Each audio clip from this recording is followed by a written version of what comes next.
மதிப்பிற்குரிய பெரியோர்களே, கல்வியாளர்களே, ஆசிரியர் பெருமக்களே, அன்பு மாணவ செல்வங்களே, வணக்கம். இன்றைய வகுப்பில் திருக்குறளின் 27வது அதிகாரமாகிய தவம் என்னும் தலைப்பில் தவத்தை பற்றி வள்ளுவனின் எண்ணங்கள் என்ன, தவம் சார்ந்த வள்ளுவனின் கோட்பாடுகள் என்ன என்பதை பார்க்கவிருக்கிறோம்.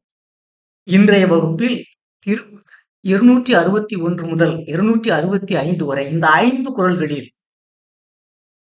தவம் என்றால் என்ன, தவத்தின் வலிமை என்ன என்பதை வள்ளுவன் எவ்வாறு வாசிக்கிறான் என்பதை பார்ப்போம்.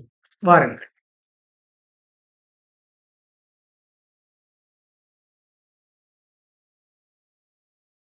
திருக்குறள் புதிய பரிணாமத்தில் 261 முதல் 265 வரை 5 குறள்கள்.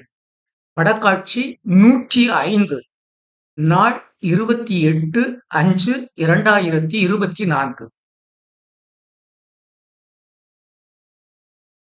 அறத்துப்பால் அதிகாரம் 27, துறவறவியல். தவம் உடலை வாட்டும் துறவற பயிற்சி. குறள் 261. உற்ற நோய் நோன்றல் உயிர்க்கு உறுகண் செய்யாமை அற்றே தவத்திற்கு உறு. மீண்டும், உற்ற நோய் நோன்றல் உயிர்க்கு உறுகண் செய்யாமை அற்றே தவத்திற்கு உறு. என்ன சொல்கிறான்? தவம் என்றால் என்ன என்று வள்ளுவன் இங்கே வரையறுக்கிறான். தவத்தை வரையறுக்கிறான். தவத்திற்கு உறு, தவம் செய்வதற்கான அடிப்படை கூறுகள். உற்ற நோய் நோன்றல், இயற்கையாகவும் செயற்கையாகவும் தன் உடலுக்கும் உள்ளத்திற்கும் ஏற்படும் இன்னல்களை பொறுத்தல். உயிர்க்கு உறுகண் செய்யாமை, பிற உயிர்களுக்கு தீங்கு செய்யாமை. இந்த இரண்டும் தவத்தின் அடிப்படை கூறுகளாகும். என்ன சொல்லுகிறான்? தவம் என்றால் என்ன? தவத்திற்கு அடிப்படையான 2 காரணிகள். ஒன்று, தன் உடலுக்கும் உள்ளத்திற்கும் இயற்கையாகவும் செயற்கையாகவும் ஏற்படும் வலிகளை தாங்கிக் கொள்ளல். 2, பிற உயிர்களை எதற்காகவும் வதையாமை. இந்த 2 கூறுகளுமே காரணிகளுமே தவத்திற்கு தேவையான அடிப்படை காரணிகள் ஆகும். மீண்டும் பாருங்கள். உற்ற நோய் நோன்றல் உயிர்க்கு உறுகண் செய்யாமை அற்றே தவத்திற்கு உறு. அதாவது தவத்திற்கு உறு உற்ற நோய் நோற்றல், தனக்கு ஏற்படும் துன்பங்களை பொறுத்துக் கொள்ளுதல். உயிர்க்கு உரு கண் செய்யாம், உயிர்களை துன்புறுத்தாமை. அவ்வளவுதான். சொற்பொருள் பாருங்கள். தவத்திற்கு உரு, தவத்தின் அடிப்படை கூறுகள். உற்ற நோய் நோன்றல், இயற்கையாகவும் செயற்கையாகவும் தனது உடம்பிற்கும் உள்ளத்திற்கும் ஏற்படும் துன்பங்களை பொறுத்துக் கொள்ளலாம். உயிர்க்கு உறுகண் செய்யாமை அற்றே பிற உயிரிகளை துன்புறுத்தாமையுமே ஆகும். உறுகண் துன்பம் அற்று அத்தன்மையது. விளக்கம்: உடலுக்கு ஏற்படும் உபத்திரத்தை தாங்கலும், மனதை வருத்தும் துன்பங்களை பொறுத்தலும், மனதை அலக்களிக்கும் அபிலாசைகளை வெல்லலும், பிற உயிரிகளை வருத்தாமையும் தவத்திற்கு தேவையான பண்புகளாகும். அதாவது தனது துன்பத்தை பொறுத்தலும் பிற உயிரியை துன்புறுத்தாமையும் தவப்பண்புகளாகும். தனது துன்பத்தை தாங்கிக் கொள்ளலும் பிற உயிரிகளை வருத்தாமையும் தவப்பண்புகள் ஆகும். பொருள்: துன்பத்தை பொறுத்தலும் பிற உயிரியை வருத்தாமையும் தவப்பண்பாகும். கரு உட்கரு என்ன? துன்பத்திற்கு அஞ்சலும் பிற உயிரியை வதைத்தலும் தவப்பண்பன்று. துன்பத்திற்கு அஞ்சுவதும் பிற உயிரிகளை வதைப்பதும் தவப்பண்பு அன்று. இங்கே என்னுடைய உணர்வை இங்கே நான் வெளிக்காட்டுகிறேன் பாருங்கள். ஒருவன் துறவறம் ஏற்பதால் அவன் உடலுக்கும் உள்ளத்திற்கும் நன்மை ஏற்படலாம். அதனால் பிற மனிதர்களுக்கும் உயிரிகளுக்கும் என்ன பயன்? துறவிக்கு உணவையும் உடையையும் உழைத்து கொடுக்கும் உழைப்பாளிகளுக்கு இவன் துறவரத்தால் என்ன பயன்? அதாவது இந்த துறவிக்கு உணவையும் உடைகளையும் உழைத்து கொடுக்கும் உழைப்பாளிகளுக்கு இவனுடைய துறவரத்தால் என்ன பயன்?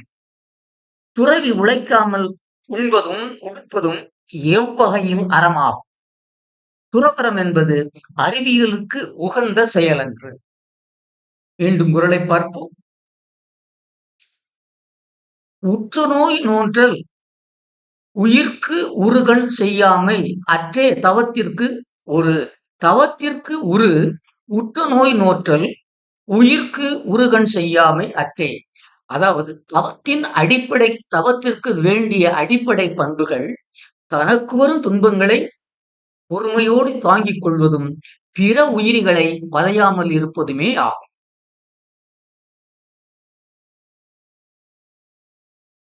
குறள் 262. தவமும் தவமுடையார்க்கு ஆகும். அவம் அதனை அகுதிலார் மேற்கொள்வது. என்ன சொல்ற வார்த்தைகள் எல்லாம் நமக்கு புதுமையாக இருக்கும், பழக்கத்தில் இல்லாத வார்த்தைகள். தவமும் தவமுடையார்க்கு ஆகும். அவம் அதனை அகுதிலார் மேற்கொள்வது. என்ன சொல்லுகிறான் பாருங்கள். தவமும் தவமுடையார்க்கு ஆகும். அதாவது தவப்பண்பு உடையவர்களாலே தவத்தை மேற்கொண்டு அத்தவத்தின் பயனை அடைய முடியும். தவமும் தவமுடையார்க்கு ஆகும். தவப்பண்பு உடையவர்களால் மட்டுமே தவத்தை மேற்கொண்டு தவப்பயனை அடைய முடியும். அதனை அகுதிலார் மேற்கொள்வது அவம். அதனை தவத்தை அகுதிலார் தவப்பண்பு இல்லாதவர்கள் மேற்கொள்வது கடைபிடிப்பது அவம் வீண். தவத்தை தவப்பண்பு இல்லாதவர்கள் மேற்கொள்வது வீண். அவர்களுக்கு தவப்பண்பு கிடைக்காது. தவத்தினால் ஏற்படக்கூடிய பயன் கிட்டாது. அவ்வளவுதான். தவமும் தவமுடையார்க்கு ஆகும்.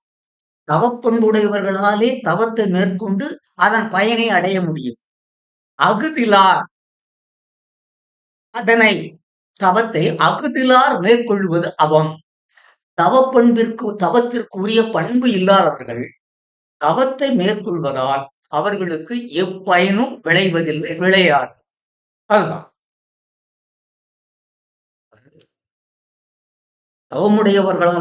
தவப்பண்பு உடையவர்களால் மட்டுமே தவத்தை மேற்கொண்டு தவப்பயனை அடைய முடியும். தவப்பண்பு இல்லாதவர்களால் தவத்தை மேற்கொண்டு தவப்பயனை அடைய இயலாது. சொற்பொருள்: தவமும் தவமுடையார்க்கு ஆகும். தவப்பண்புகளை கொண்டவர்களால் மட்டுமே தவம் செய்து அதன் பயனை அடைய இயலும். அதனை அகுதிலார் மேற்கொள்வது அவம். தவத்திற்குரிய பண்பு இல்லாதார் தவத்தை மேற்கொள்வதால் தவப்பயனை அடைய இயலாது. அவம் வீண்.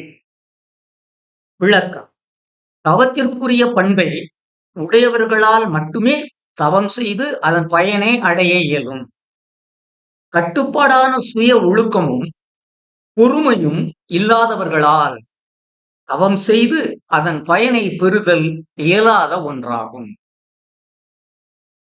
அதாவது தவத்திற்கு உடல் மன ஒழுக்கமும் பொறுமையும் உயிராகும். தவத்திற்கு உடல் மன ஒழுக்கமும் பொறுமையும் உயிராகும். இது 2 இருந்தால் தவம் பண்ண முடியும்.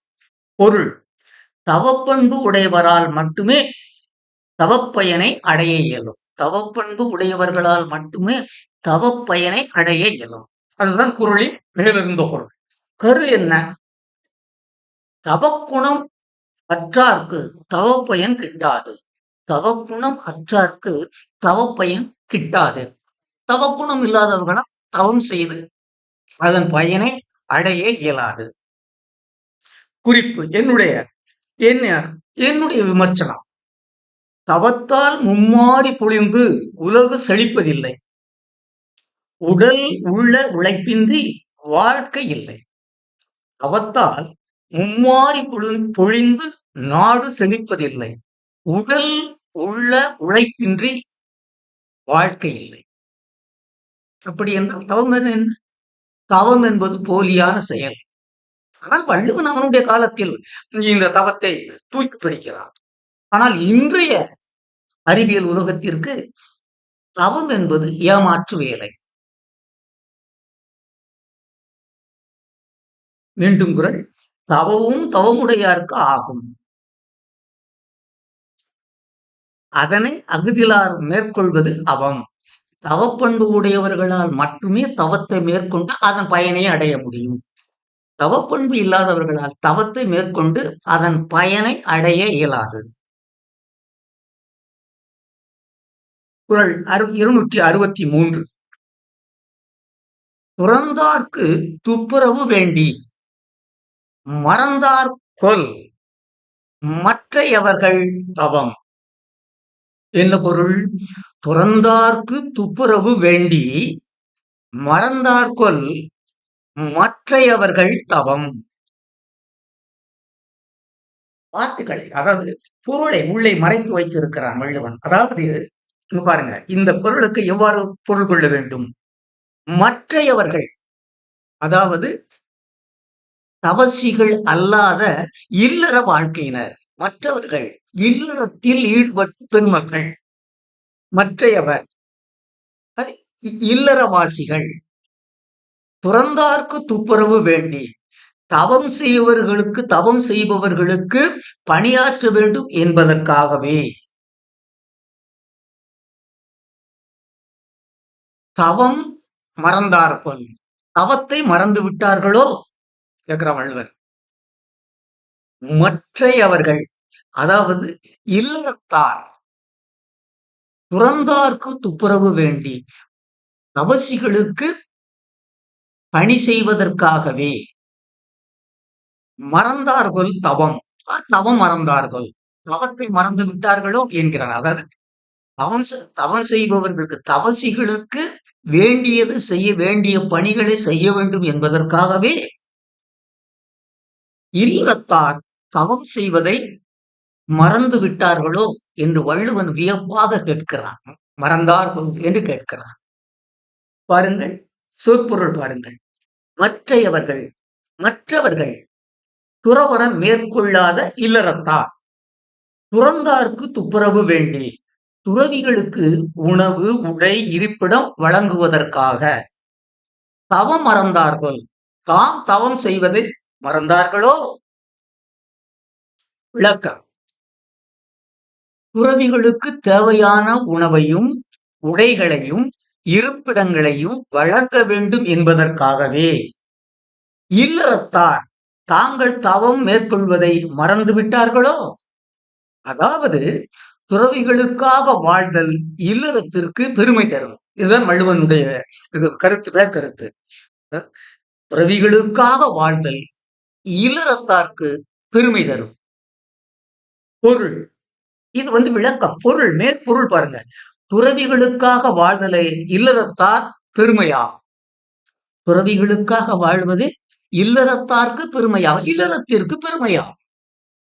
பொருள், துறவரத்தார் துறத்தல் இல்லார்க்கு இல்லாமை ஆகிவிடும். துறவரத்தார் துறத்தல் இல்லார்க்கு இல்லாமை ஆகிவிடும். என்னுடைய வார்த்தைகளை என்னுடைய சொற்களை நான் இங்கே பயன்படுத்துகிறேன்.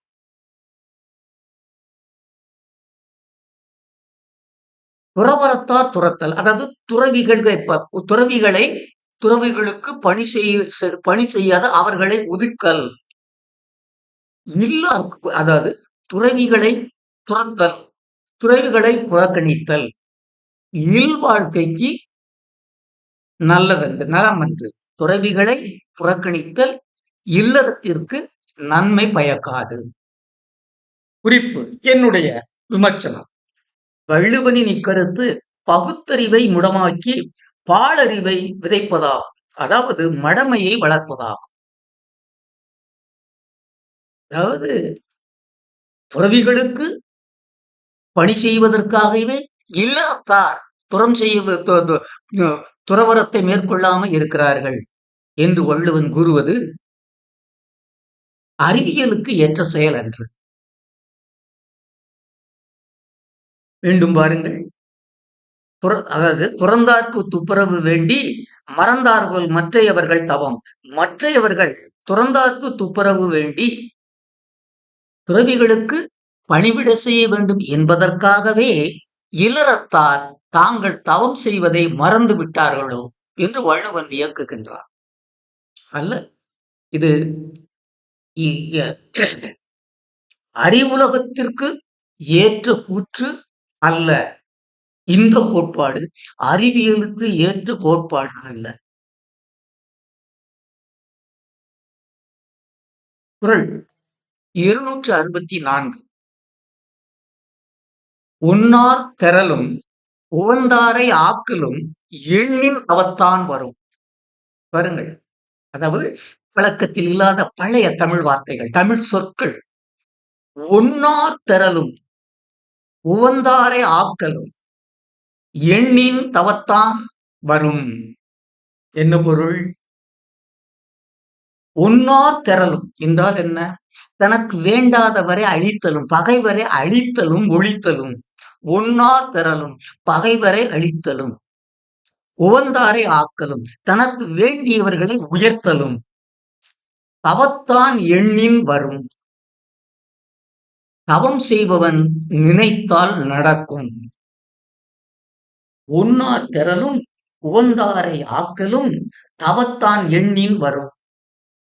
அதாவது தவம் செய்பவன் தவசி நினைத்தால் தனது எதிரிகளை அழிக்கவும் தனது நண்பர்களுக்கு நல்லது செய்யவும் இயலும் என்பது குறளின் கருத்து.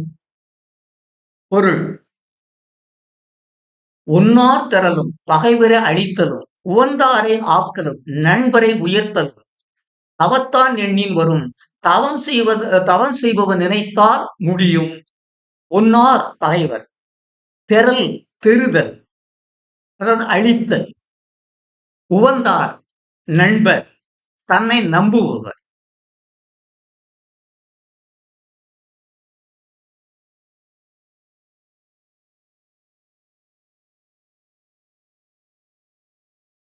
விளக்கம்: தனது பகைவனை அழிக்கவும் நண்பனை உயர்த்தவும் நினைத்தால் தவத்தை மேற்கொள்ள வேண்டும். நான் சொல்றேன் மட்டுமே, தன்னுடைய பகைவனை அழிக்கவும் நண்பனை உயர்த்தவும் நீ நினைத்தால் நீ தவம் செய் என்கிறான் வள்ளுவன். அதாவது தவத்தின் வலிமையால் பகைவனை வீழ்த்தவும் நண்பனை உயர்த்தவும் இயலும். அதாவது தவத்தால் தான் விரும்பியதை பெறலாம். இதுதான் வள்ளுவனின் கூற்று. பொருள், அதாவது மேற்பொருள்: தவத்தால் எதையும் சாதிக்கலாம். அதுதான் குறளின் மேற்பொருள். குறளின் அகப்பொருள் என்ன? தவமின்றி எண்ணியதை எண்ணியாங் பெறுதல் அரிது. தவமின்றி எண்ணியதை எண்ணியாங் பெறல் அரிது. என்னுடைய வார்த்தை, என்னுடைய சொற்கள். தவம் இல்லாமல் நாம் எண்ணியதை எண்ணியபடி பெற இயலாது. உட்கரு. தவமின்றி நாம் எண்ணியதை நாம் எண்ணியபடி பெற இயலாது. உட்கரு. குறிப்பு: என்னுடைய விமர்சனம். அதனால்தான் சாமியார் வேடம் பூண்டு தெருவிற்கு தெரு புல்லுருவிகள் அலைகின்றனரோ நான் கேட்கிறேன். அதனால்தான் தவத்தால் எதையும் செய்ய இயலும் என்பதனால்தான் தவ வேடம் பூண்டு புல்லுருவிகள் தெருவுக்கு தெரு அலைகின்றனரோ என்னுடைய கேள்வி. மீண்டும் குறள்.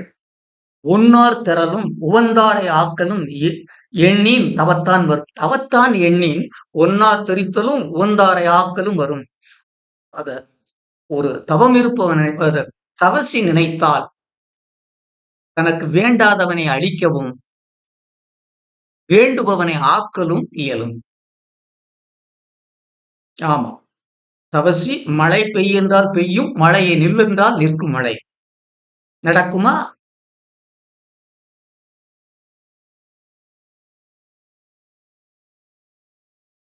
குறள் 265. வேண்டிய வேண்டியான் வேண்டியான் எய்தலார் செய்தவம் ஈண்டு முயலப்படும். மீண்டும் குறளை பாருங்க. வேண்டிய வேண்டியாங்கு எய்தலார் செய்தவம் ஈண்டு முயலப்படும். அதாவது தவம் செய்வதனால் நம்ம என்ன வேண்டுமோ அந்த நம்ம நினைக்கிறது நினைத்தபடியே கிடைக்கும். நாம் நினைத்ததை நினைத்தபடியே பெற வேண்டும் என்றால் தவத்தை மேற்கொள்ள வேண்டும். அதனால்தான் செய்தவம் ஈண்டு முயலப்படும். அதனால்தான் சான்றோர்கள் தவத்தை மேற்கொள்ளுகின்றனர். தவத்தின் மூலம் ஒருவன் தான் விரும்பியதை பெற இயலும் என்பதனால்தான் சான்றோர்கள் தவத்தை மேற்கொள்கின்றனர் என்பது வள்ளுவனின் வாதம். சொற்பொருள். வேண்டிய வேண்டிய ஆங்கு எய்தலார் ஒருவன் தான் விரும்புவதை விரும்பும் வண்ணமே தவத்தால் பெற இயலும் என்பதால் செய்தவம் செய்ய வேண்டிய தவம் ஈண்டு முயலப்படும், பெரும் முயற்சி கொண்டு மேற்கொள்ளப்படும். ஆங்கு தவத்தால் எய்தல் அடைதல். இங்கே இந்த ஆங்கு என்பது தவம். ஆங்கு தவத்தால் எய்தல் அடைதல். விளக்கம். தவம் அற்புத பண்புகளையும் அரிய ஆற்றலையும் கொண்டது. தவத்தின் மூலம் ஒருவன் தான் விரும்புவதை விரும்பியபடியே பெறலாம். அதனால் தான் தாம் விரும்புவதை பெற வேண்டி எவ்வகை தவத்தை மேற்கொள்ள வேண்டுமோ அத்தவத்தை தவசிகள் மேற்கொள்கின்றனர். அதாவது உரிய தவத்தை மேற்கொண்டால் வேண்டியதை பெறலாம். வள்ளுவனின் வாதம், வள்ளுவனின் எண்ணம், வள்ளுவனின் கோட்பாடு. பொருள். நீங்கள் விரும்புவதை பெற வேண்டுமெனில் தவம் செய்யுங்கள். வள்ளுவன் சொல்கிறார், நீங்கள் விரும்பியதை பெற வேண்டுமா தவம் செய்யுங்கள், உங்களுக்கு வேண்டியது கிடைக்கும். தவமின்றி நல்வாழ்க்கை வாழ கடிது. தவம் செய்யாமல் உங்களால் நல்ல இனிய வாழ்க்கை வாழ இயலாது. இது உட்கருத்து. மேற்கருத்து வெளிப்படை கருத்து. வெளிக்கருத்து, தவம் செய்தால் செல்வ வாழ்க்கை வாழலாம். செல்வ வாழ்க்கை வாழ வேண்டுமா தவம் செய்யுங்கள். தவம் செய்யவில்லை என்றால் செல்வ வாழ்க்கை அமையாது. இது குறிப்பு, எனது விமர்சனம். அதனால்தான் உழைக்காமல் உடலை வருத்தாமல் காவியிலும் வெள்ளையிலும் புகுந்து விரும்பிய வளமான வாழ்க்கை வாழ்கின்றனரோ புல்லர். அதனால்தான் உழைக்காமல் உடலை வருத்தாமல் வெள்ளையிலும் காவியிலும் வெள்ளையிலும் புகுந்து விரும்பிய வளமான வாழ்க்கை வாழ்கின்றனரோ புல்லர். இது என்னுடைய வாதம்.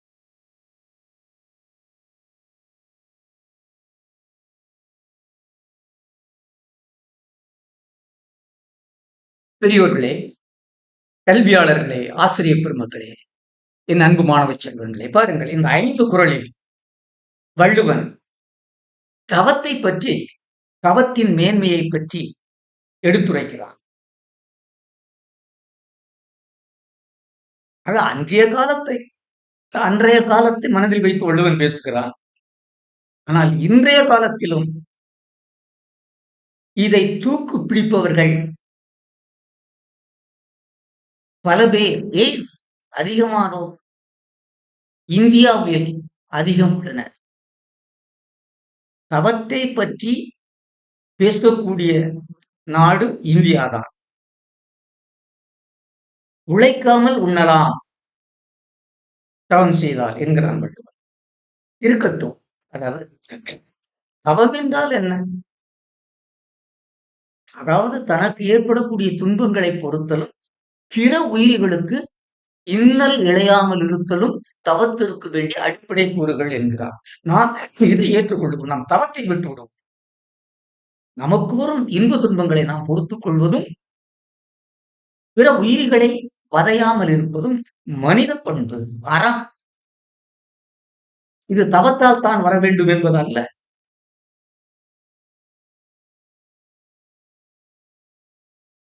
மனித பண்பு இது. எனவே வள்ளுவனுடைய அந்த அக்கால கூற்று இருந்தாலும் எனக்கு ஏற்புடையது. அதனால் தான் நான் இங்கே சில இடங்களில் புலம்புகிறேன். என அறியாமையை என்னுடைய நான்காவது தலைமுறைகளிடம் புகுத்துவதற்கு ஏழளவும் நான் எண்ணுவதில்லை. அறிவுடைமை, பகுத்தறிவு தரும் படைப்புகளையே என்னுடைய பேர குழந்தைகளுக்கு கொடுக்க வேண்டும் என்பதே என்னுடைய ஒரே குறிக்கோள். அதற்காகவே இந்த திருக்குறளை நான் இன்றைய முறைக்கு ஏற்ப வடிவமைத்துக் கொண்டிருக்கிறேன். பெரியோர்களே, கல்வியாளர்களே, இதுவரை எனது உரையை உண்ட இந்த குறளில் 27வது அத்தியாயமாகிய தவத்தில் 5 குறள்களில் தவத்தின் மேன்மையை வள்ளுவன் எவ்வாறு விளக்குகிறான், அதற்கு என்னுடைய எதிர்மறை என்ன என்பதை இங்கே நான் உங்களிடம் கூறியிருக்கிறேன். ஏற்பதும் எதிர்ப்பதும் உங்கள் உரிமை. மீண்டும் அடுத்த வகுப்பில் உங்களை சந்திக்கும் வரை உங்களுக்கு நன்றி கூறி விடைபெறுகிறேன். நன்றி, வணக்கம்.